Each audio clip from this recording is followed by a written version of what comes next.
Okay, good afternoon and welcome once again to this is the Chosen Channel, and I'm your chosen specialist, Michael Sage. So welcome to Michael Sage's TV.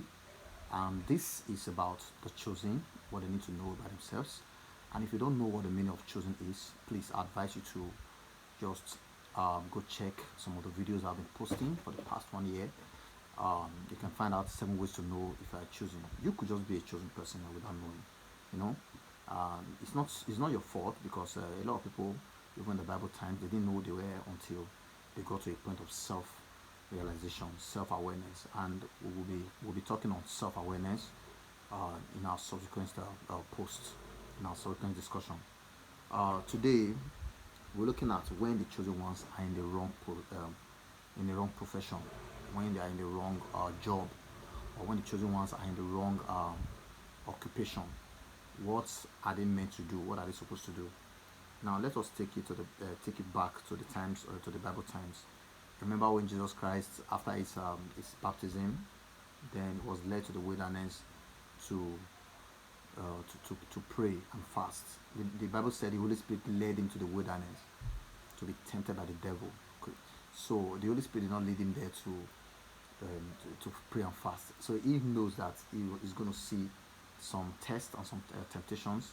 So he started preparing for it through fasting and prayer. So for 40 days and 40 nights, he was in the wilderness without food.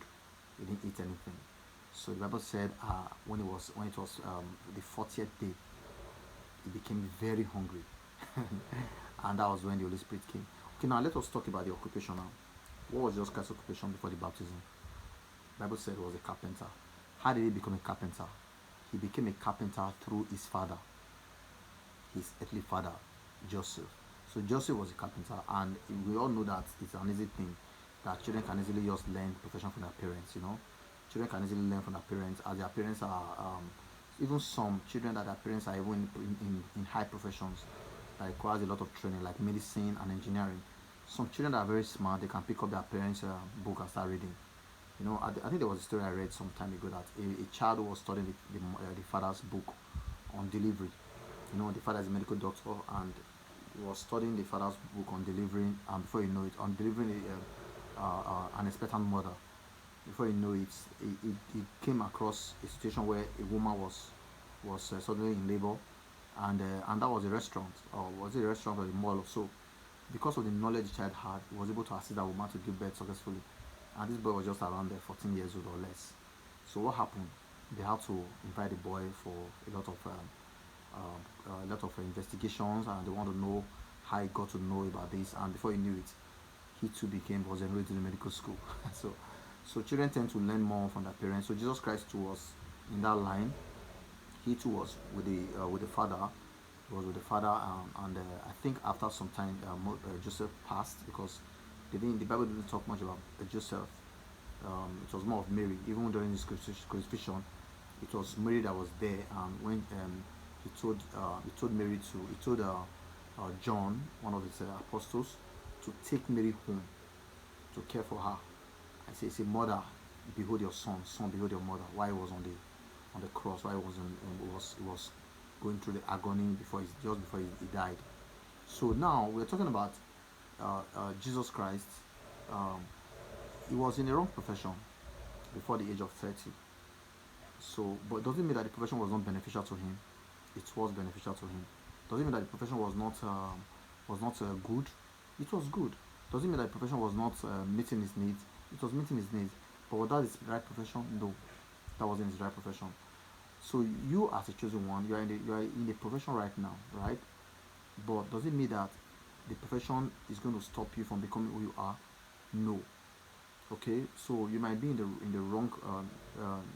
You are in a profession right now, and you think that this job is, I don't need this job. This is not the right job for me. You are complaining. Don't worry. Before the end of this lesson, before the end of this video, you'll get to know the right steps to take. Okay, now let's go back to the story of Jesus. He was a carpenter, and with the carpentry, definitely he must have been taking care of his family. He must have been meeting the needs, the financial needs of his family. especially when Joseph was no longer mentioned in the Bible. Though there was no part in the Bible that said Joseph passed, but we just by implication we are just trying to imply, I just imply that Joseph passed at the time because Joseph was not talked about again. So now we said what's the name? Mary was Jesus Christ was taking care of his family until the age of 30, and that was when he was called. He got baptized and he went for. Now, after his baptism, he came out and met his apostles. All of them were in the wrong profession. I get it now. They were all in the wrong profession.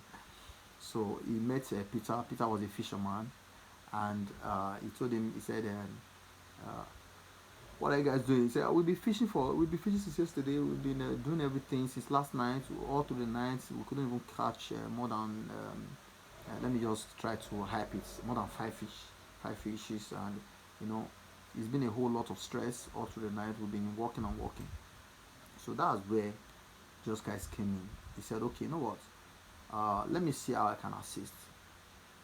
Then he told them, he said, "That's nets that you are tying," because they were already getting tired. They were already packing up. He said, "That net you are packing up, take it back to the boat, take it back to the water." So they listened. They said, "We are going to do this because it's you." Because on the norms, when we are packing up, nobody tells us to go back to the water. You understand? So because it's you, because you've said it, we'll do it. So they went back to the water. They cast the net on the water.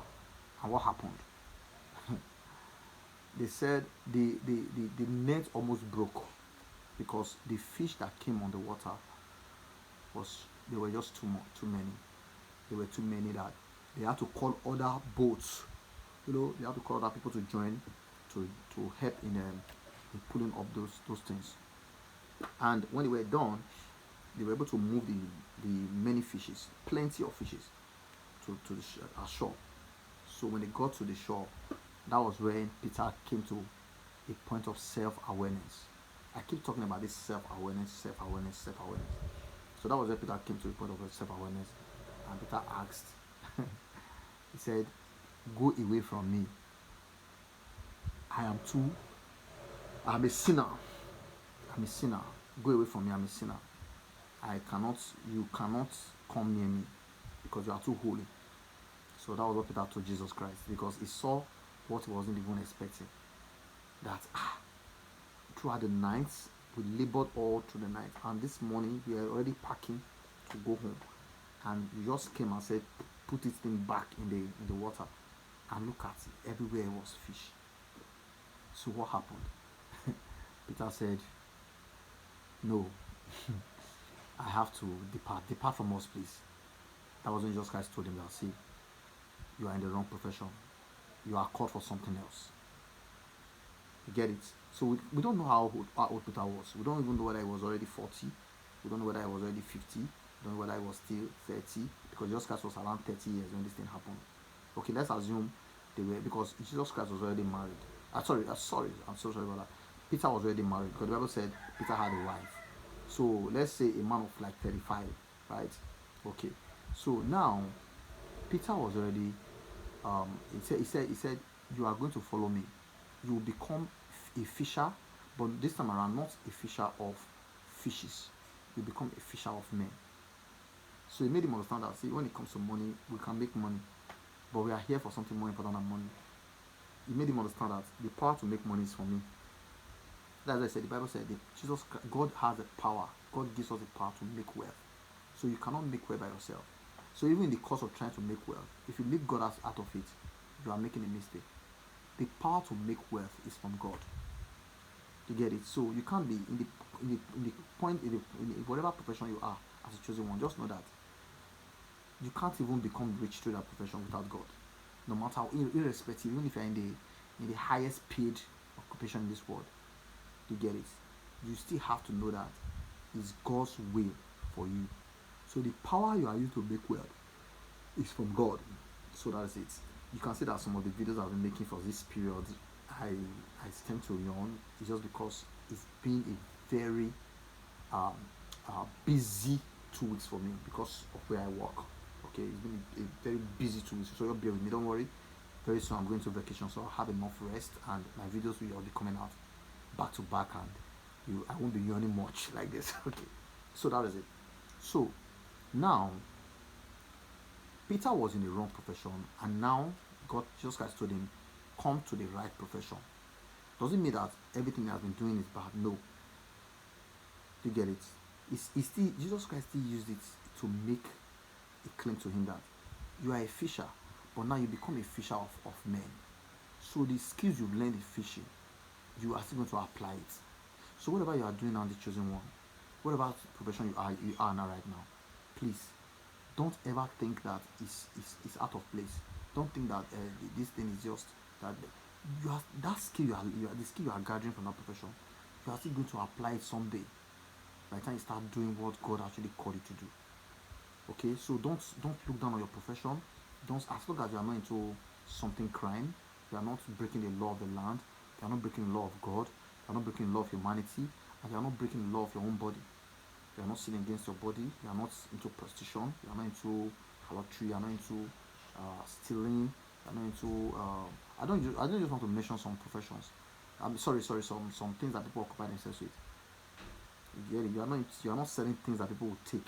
I don't want to mention it. You get it? That people will take and they will run mad. They will become. You get it? They will lose their senses.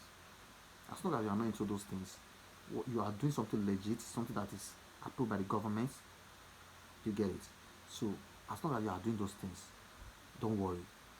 Just keep praying that God should direct your steps.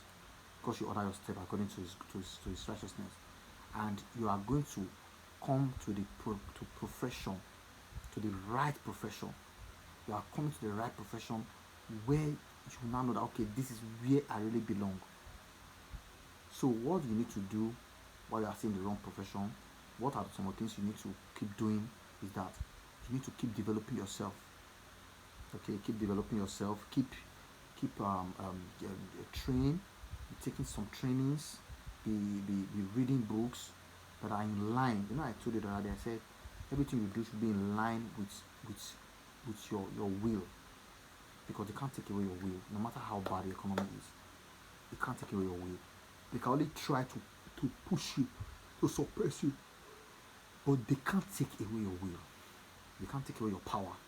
So you need to keep fighting, keep pushing, keep striving hard, keep working hard as a chosen one until you attain that profession. I mean that destination you are going to. Okay. So when the chosen ones are in the wrong profession, don't be discouraged. Peter was in the wrong profession. Jesus Christ himself was in the wrong profession. He was in the wrong occupation. They get it. Peter was in the wrong occupation. What about David? David was also in the wrong occupation, but did God overlook it? No. God, Jesus Christ said, He said the Lord is my shepherd. He was going to Jesus Christ as the Lord my shepherd. And Jesus Christ said, I'm the true shepherd. So that sheep that David was taking care of was a foundation. That's the word. Whatever you're doing now is a foundation to what you are meant to become. Okay? I'm a teacher today, and I'm also an actor.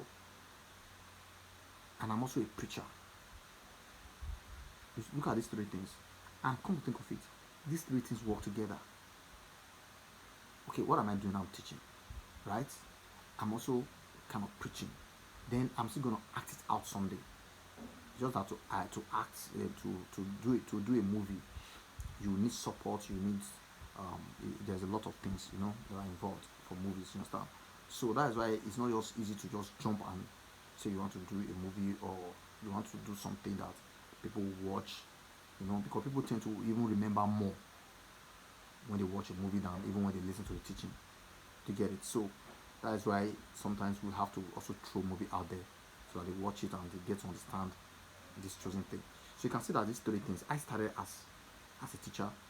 You get it now. Then I started acting, and the preaching has been there right from, because I'm from the preaching family. So you get it. So now these three things work together, and they all work hand in hand. So the teaching being the foundation and the preaching, now they come to back up the acting profession.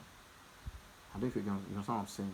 So please, on no account that you think that okay, now that I'm in the wrong profession, is finished. No, It's not finished. Just keep working hard, keep putting your effort. Like I said, it's a foundation. Develop yourself. If there's a profession, if there's a course you need to take, a short course, take it. There are books you need to read it. Have mentors, okay, so that by the time you get to that the right occupation that is meant for you, these ones now will not be a backup. They will not help to propel you to become exactly who God created you to be. So that is it. Like I said, this is Mike Sage TV. I'm the chosen instructor. I'm the chosen specialist. Whatever question you have, can leave in the comment section, and they will be attended to. Thank you for now. Goodbye.